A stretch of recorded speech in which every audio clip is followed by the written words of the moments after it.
À quoi sert le planning?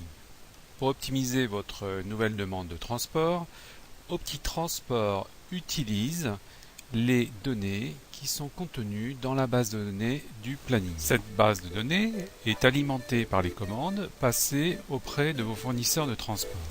Vous devez appartenir au groupe des achats pour accéder aux créations. Exemple. Au lancement de l'application, login en tant qu'achat, mot de passe. Le menu gestion des commandes vous est donc accessible avec vos droits. Dans cette fenêtre, nous allons saisir les informations associées au transport du colis. Donc un colis partant de Paris vers Cannes. Rendons le calcul de la route. Donc le trajet apparaît sur Google Earth. Donc ce colis part dans 3 jours. C'est un colis de 10 à 11 mètres cubes. Entre 20 et 21 kilos. Et le tout dans un conteneur spécial. Nous l'attribuons à Unitransit et nous choisissons la représentation 3D du camion Unitransit en cliquant dans la ligne de ce tableau. Donc maintenant, la tâche est prête à être créée dans le planning. Nous cliquons sur la création du camion sur Google Earth. Une fenêtre nous demande des renseignements complémentaires liés à la tâche. Donc on va retrouver ici le trajet, on va lui associer un numéro de camion et d'autres informations. Pour finir, voilà, la tâche est dans le Gantt.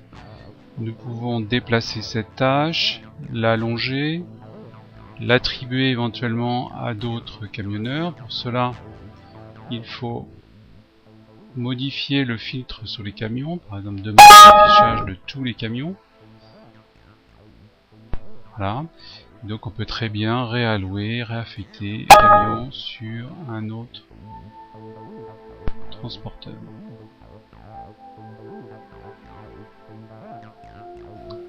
Donc, nous venons de voir la saisie d'une nouvelle commande de transport. Maintenant, il peut s'agir de modifier les transports existants. Donc, il suffit de cliquer, déplacer, etc. les tâches.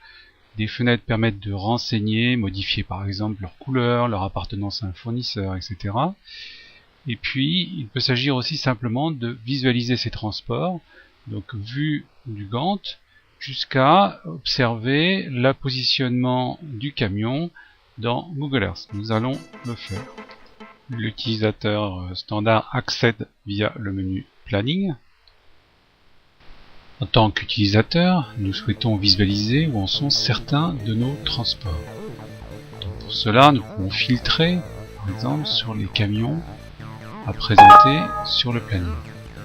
Prendre le premier, deuxième, cinquième, et puis sur une période différente. Donc nous sommes le 25 aujourd'hui, et on va aller jusqu'au décembre, jusqu'au 3 décembre. Voilà. Nous désirons ensuite visualiser où en sont nos camions sur Google Earth. Pour cela, je vais faire un Shift clic droit sur la tâche et mon camion apparaît sur la route, là où doit se trouver en ce moment, pour cette tâche de transport que je cherchais à visualiser.